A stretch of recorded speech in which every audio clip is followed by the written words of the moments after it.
Good evening, ladies and gentlemen. On behalf of the Arlington County government, we welcome you to this ceremony to commemorate the 10-year anniversary of the terrorist attacks on our nation. For all Americans, the phrase 9/11 will always evoke distinct memory. Where we were on that day, what emotions we felt, what call to action it may have motivated. It is a memory of a moment in our history when the world as we knew it changed forever. This evening, we come together to honor and remember all those who lost their lives that day, especially the 184 family, friends, neighbors who were killed at the Pentagon, and to express our gratitude to all those who responded to assist their fellow citizens.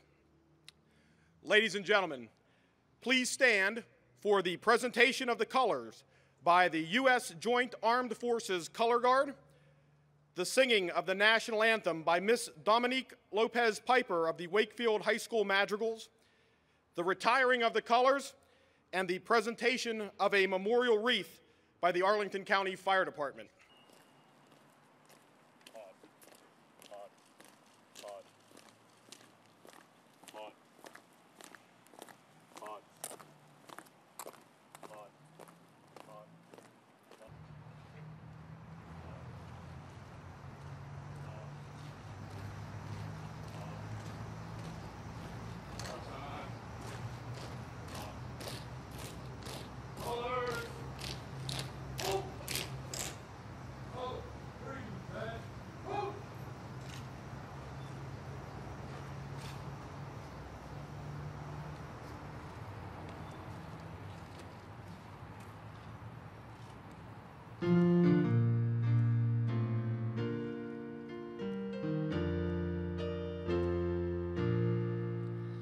Oh, say, can you see by the dawn's early light what so proudly we held at the twilight's last gleaming, whose broad stripes and bright stars through the perilous fight o'er the ramparts we watched were so gallantly streaming, and the rockets' red glare, the bombs bursting in air, gave proof through the night that our flag was still there.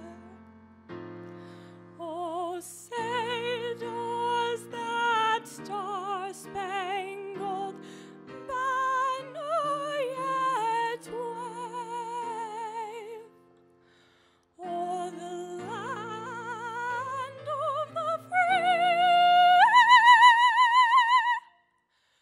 and the home of the brave?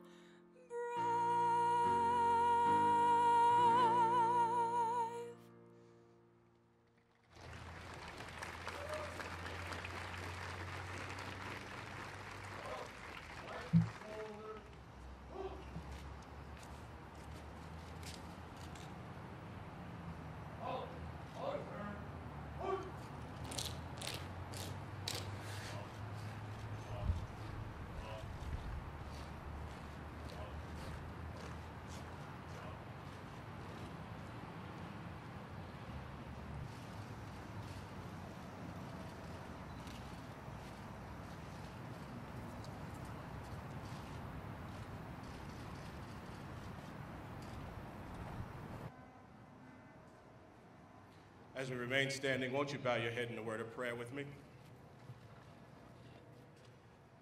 God, our sustainer, our creator, and our redeemer, it is in your presence and in the company of community that we find comfort and strength in the midst of life. Our hope on this day remains steadfast as we are strengthened by the provision of your comfort and as we strive to comfort one another. We are gathering in this sacred space, remembering the lives of our loved ones lost in the midst of that tragic event that took place 10 years ago, and have come together as members of this community, this nation, and this world, seeking your counsel and your direction as we both look back and strive to look ahead. While the outward scars have been transformed by time, the deep wounds are still felt in the hearts, in the minds, and in the spirits of numerous homes, families, and communities within this world. We ask today that our healing would continue, and together we will rise above any despair and any depression that would hinder us from possessing the hope that gives power to the fullness of life and the sincere love that is needed today and for the days ahead. In our reflections, in our words, and above all, in all of our actions, draw us together as one. Help us to overcome the forces that seek to divide us, to refrain from the language that demeans us, and to not be bound by the emotions that can destroy us. Let us be a community, a people, a nation, and a world that are witnesses of what true courage, true love, and true compassion really look like. Thank you for the leaders, the officials, and the first responders that were on the scene on that eventful day 10 years ago, and those that are here today serving to keep us safe and out of harm's way. We honor and thank you for their sacrifice and for their service that was present then and in our midst right now. We honor and thank you for their bravery, their response to the call of duty in the face of horrific circumstances, their regard and their value and their seeing worth of every human life.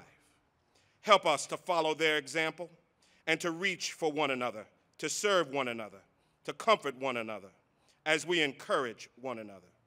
May the voids and the empty places caused by the acts of a few be somehow filled with your comfort and the love of many. May your grace and your mercy be extended towards us in our moments of need and in this moment of remembrance.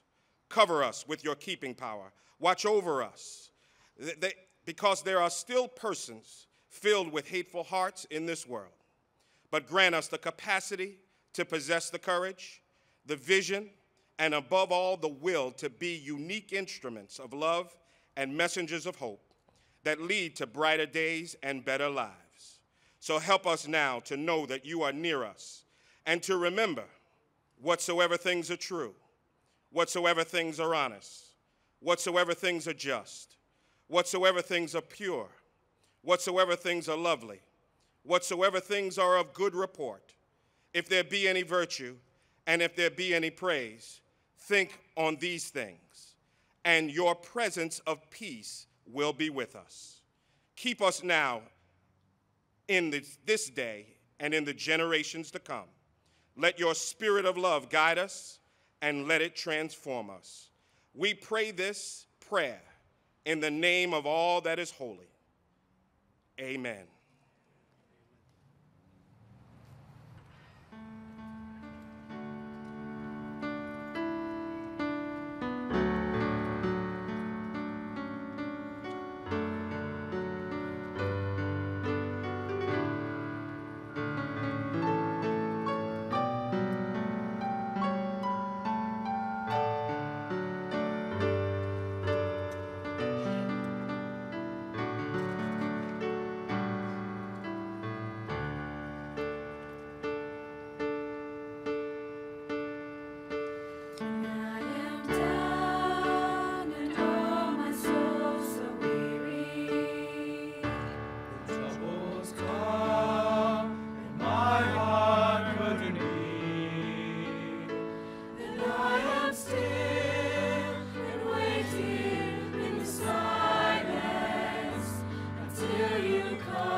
Stormy sea.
gentlemen, please welcome Arlington County Board Chairman, Mr. Christopher Zimmerman, to the podium.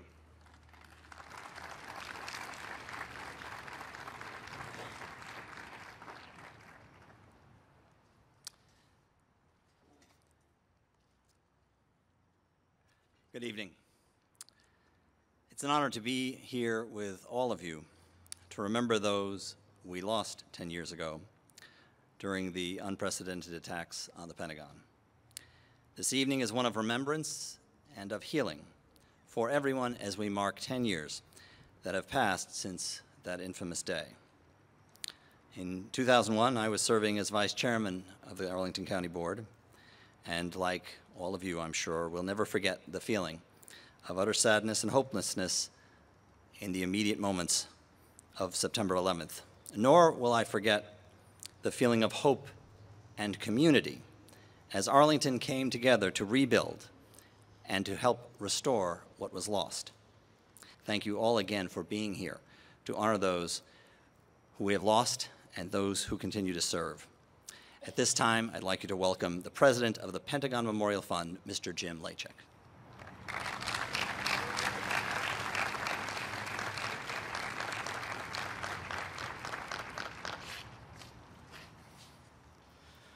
Thank you, Chairman Zimmerman. I appreciate that I'm here today and welcome the opportunity to tell you a little bit about my story and my remarkable journey.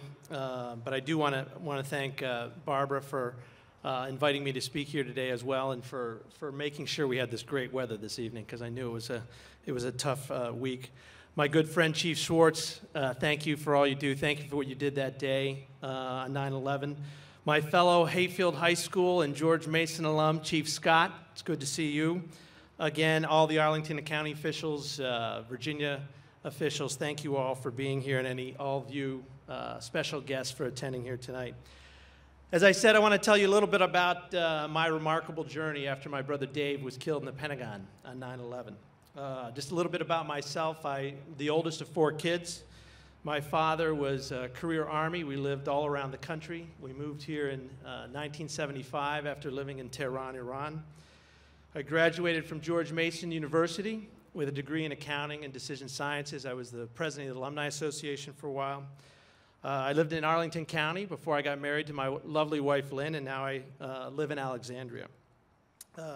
What happened to me on 9/11 obviously transformed and changed my life. My wife and I were about 3 miles from here watching, as a lot of people were, the planes hit the towers, and we actually felt the explosion from the Pentagon. Our windows vibrated. And I can remember Jim Miklaszewski coming on NBC News saying, I think the Pentagon's just been hit.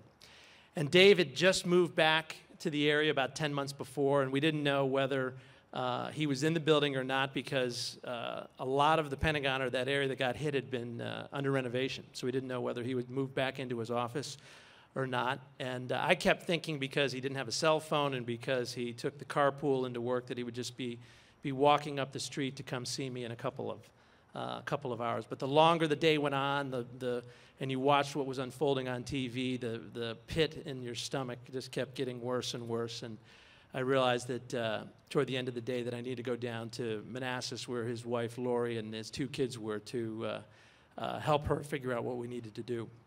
A couple days later, when we still hadn't heard from him, we knew that we needed to expect the worst, and we started going to the Family Assistance Center in Arlington at the Sheridan in Crystal City. And it was there that I first got some of the ideas about how we might remember this event. And it was because I was sitting in the room there, and there was a wonderful Army General, John Van Alstyne, who led the briefing every day. And he would talk to people and give us ideas of when the recovery of the bodies would take place and what was happening. And he'd answer any and all questions at the end. There were no press. It was only for families. And it was, to give you an example of what type of man this was, there was a woman who's obviously lost her son. She was Korean. She had a little trouble speaking English, and she was struggling with her words. And General Van Alstyne came down from the podium, knelt down beside her, held her hand, and said, "Take your time. I want to make sure I understand your question and can give you an answer." And that was the type of guy that ran that assistance center for us and took care of the families who were in such pain those first couple days. But a lot of the questions that day were, first couple days, how are we going to remember this? What are we going to do? And I kept thinking, well, what if 5 years from now people are driving down Washington Boulevard and they can't remember what side of the Pentagon got hit? So I actually wrote a couple of suggestions in a suggestion box. And my good friend Meg Falk, who was the director of family policy at the Pentagon, read a couple of those and said, "Jim, would you like to be on a committee that's going to figure out what the design for the Pentagon Memorial was going to look like?" And I started doing that, and the first year actually we actually formed the committee in November 2001. That's how quickly we started up. And I was fortunate enough to be one of 2 family members on the jury.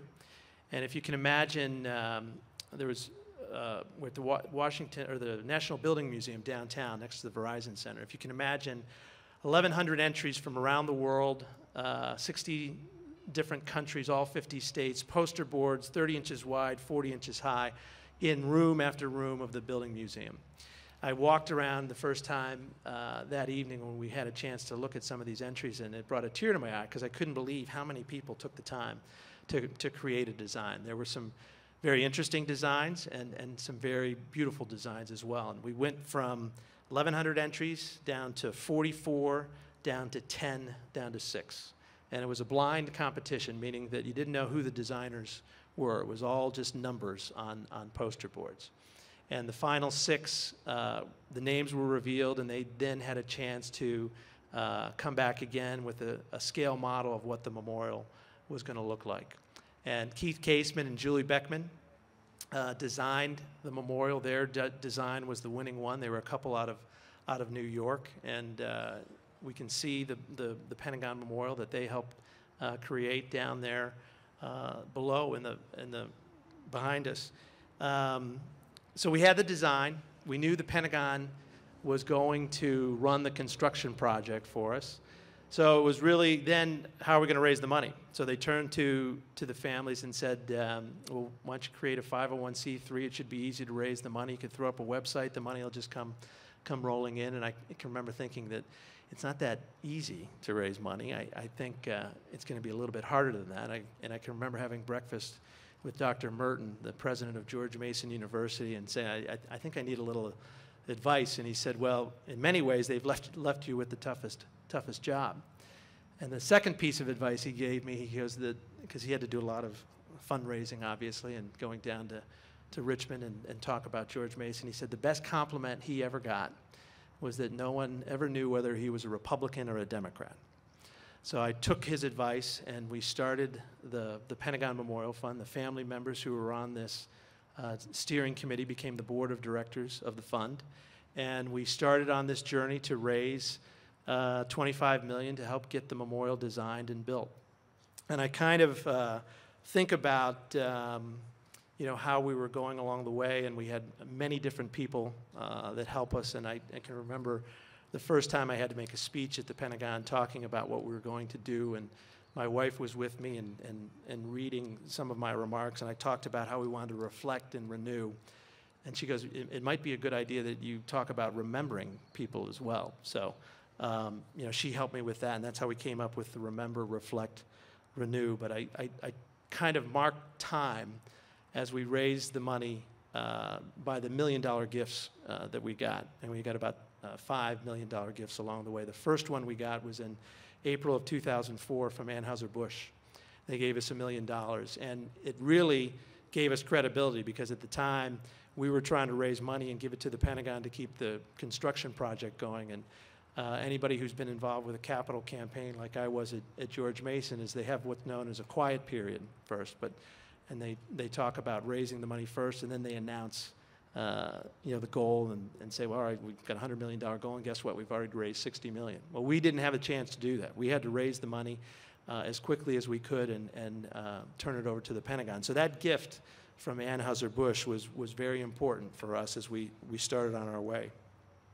We also got a gift from AT&T, and we had talked about that with them. We invited them to the groundbreaking ceremony, and I can remember to this day the call I got from Don Herring. It was Labor Day weekend, September 1st of 2006. I was in the Blockbuster with my daughter trying to get a video, and I could see him calling, and I was afraid to answer the phone because I didn't know if the answer was good or bad. And I took it, went to voicemail, and went home and listened to it, and he said, "Jim, we're going to give you $1 million. We want to be part of this." And the last story I want to tell you about fundraising and the $1 million gift we got, and it really talks about the ups and downs of my journey as it related to fundraising. We were down in Houston, and because toward the end, I said, I need to get in front of as many people as I can. Let me tell the story. Make them say no to me. And we were down in Houston talking to a company that I'm not going to mention, but we thought they were an opportunity to be $1 million donor. And we're talking to them, and I'm giving it my best spiel, and I'm talking about the benefits and what you would get and to be part of a great American project, and we were going to get the memorial built. And the woman said, well, I understand that, but what do I get for a 5-figure gift? And I'm thinking to myself, do we have any benefits for a 5-figure gift? And then the woman who was with me said, well, we can give you all those, and we can figure out what benefits you can get. And the woman said, well, let me know what I can get, for $10,000. And it was a tough blow because we were thinking, oh, here we were going to get, $1 million from this organization, or at least the chance to ask. And we were driving around Houston and talking about that meeting and reflecting on it and figuring out, well, what are we doing wrong? And then 2 other meetings were canceled that day and with other companies. So we finally got the last meeting with the former ambassador from Iran to the U.S., who had Hushang Ansari, who had emigrated from Iran after the Khomeini had come in and made his fortune in the oil and gas industry in Houston. And I was talking to him and telling about how I lived in Iran and how it really shaped my worldview. And this was when I was 15 years old. And I remember my mother saying, "You'll not be an ugly American. You need to understand the culture." And I'm telling him the story about how Dave had a wonderful trip to India while we lived in Tehran. And so we finished talking about that 15, 20 minutes. And I said, Ambassador Ansari, I know this is something you're hearing for the first time, and if it's something you're interested in, I would be more than happy to come back or tell you about how you might get involved. And he said, Jim, that won't be necessary. I want to give you $1 million. And I started crying because I just couldn't believe after the morning and the day that I had that someone could be that generous and say that that's what they were going to do. But that was typical of the ups and downs of our journey and how we came to be in terms of getting the memorial built. So in reflecting on this past journey, there's a couple things that I wanted to share. I mean, the primary motivation for the families involved in the Pentagon Memorial, and it's a feeling I know that is shared by anyone who lost a loved one on 9/11, is we want people to remember. We want to remember what happened at the Pentagon in Shanksville in New York City. We want people to remember our loved ones. We want people to remember the feeling that swept through our country after 9/11, that feeling of taking care of all those who were in such pain. All of you are here because you believe in the same mission. Let's not forget what happened on 9/11. I have 2 great wishes, for the people that visit the Pentagon Memorial. My first is this. A friend sent me an email a few weeks before the Pentagon Memorial dedication ceremony and shared with me why he thought places like the Pentagon Memorial and then now in Shanksville in New York City are so important.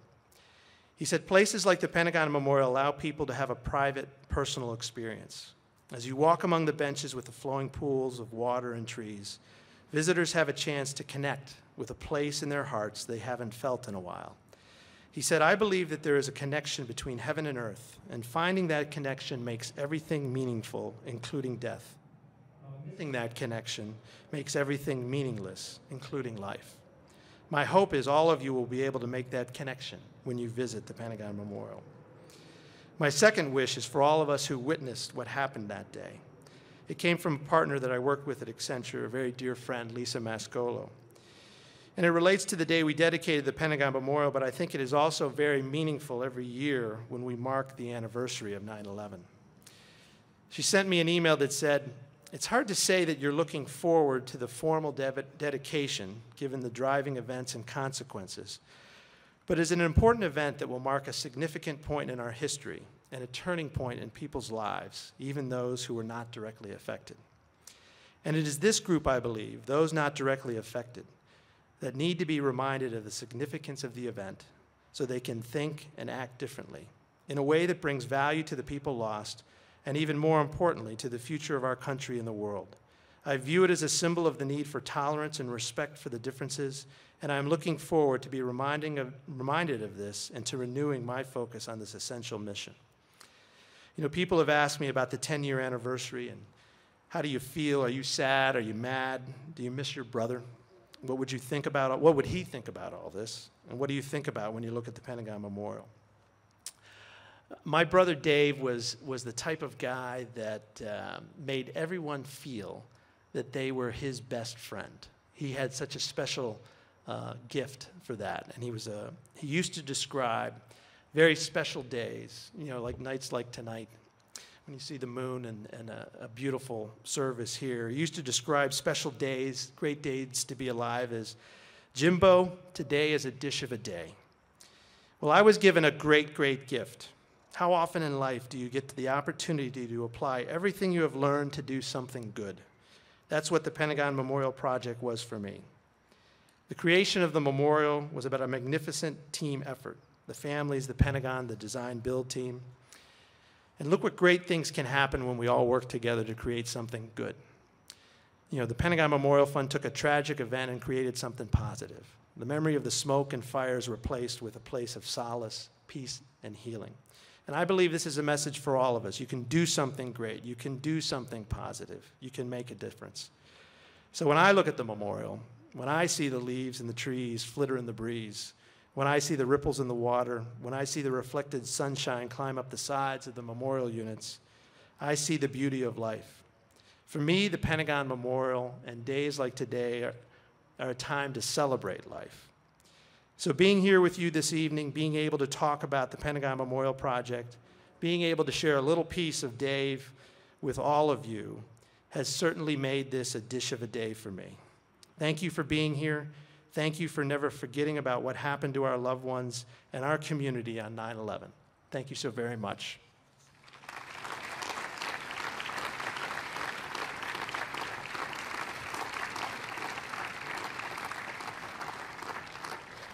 Ladies and gentlemen, the Macedonia Baptist Church Music Ministry, comprised of soloist Betty Carter, keyboardist Jarvis Smith, and saxophonist Philip Leverett, will perform America the Beautiful. Please join them in singing this song. The lyrics are printed on the back page of the event program. Also, we ask those who were given one of the 184 candles to raise them in honor of those lost on September 11th.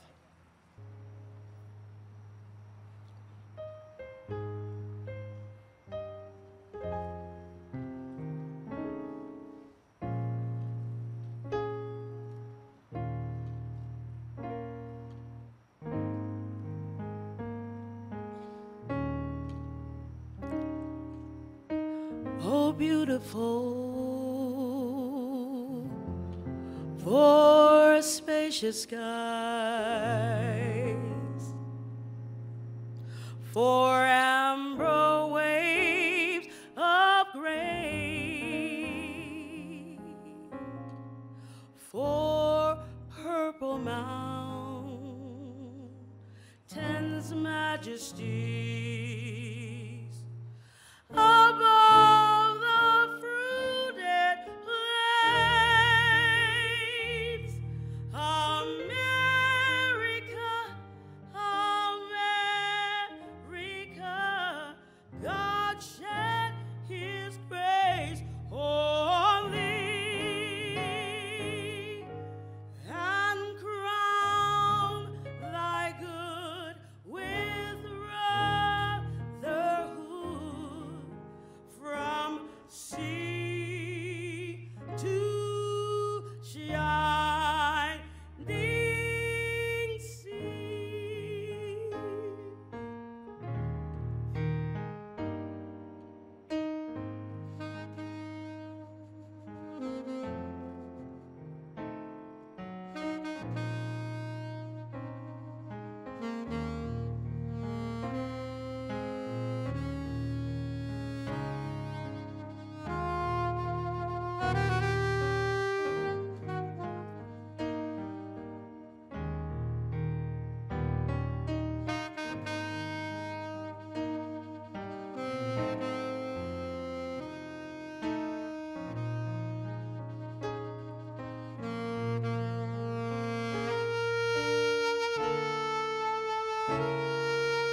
for patriot dreams that sees beyond the years.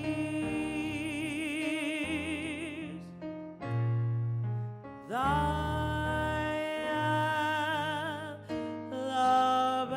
alabaster city gleams undeemed by human tears.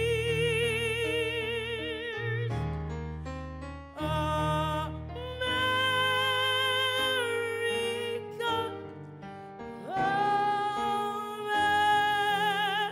America, God shed his grace on thee and crown thy good with brotherhood from sea to shining seas. You can sing the last verse. Oh, beautiful folklore tells a liberating strife.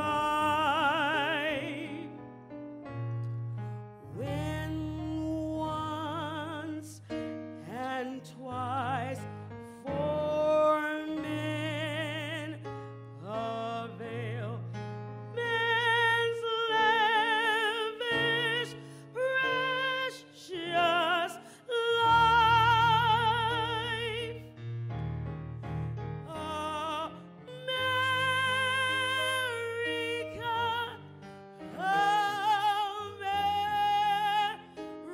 America, God shed his grace on thee and crown thy good with brotherhood from sea to shining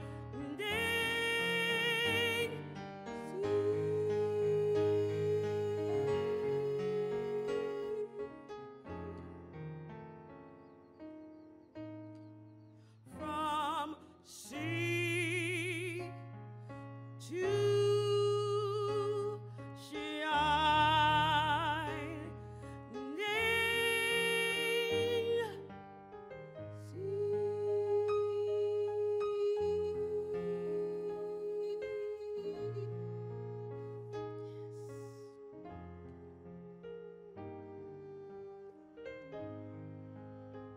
America, the beautiful.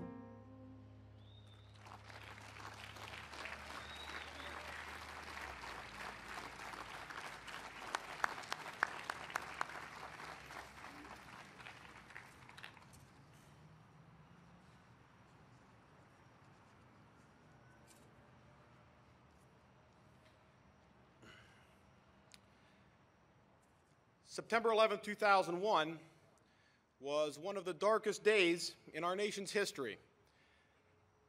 And as the sun set and night fell, a night just like tonight, out of the fire and smoke, the destruction, the sorrow, our nation banded together and solidified our national resolve as few times in its history. Our country showed the world that the American capacity for courage and sacrifice, for goodwill and kindness is without limit. And as we go forth tonight, let us always remember, let us remain vigilant, let us be prepared, and let us never forget those who gave their lives, and those who served on that day. Ladies and gentlemen, this concludes our ceremony. Thank you, and may God bless America.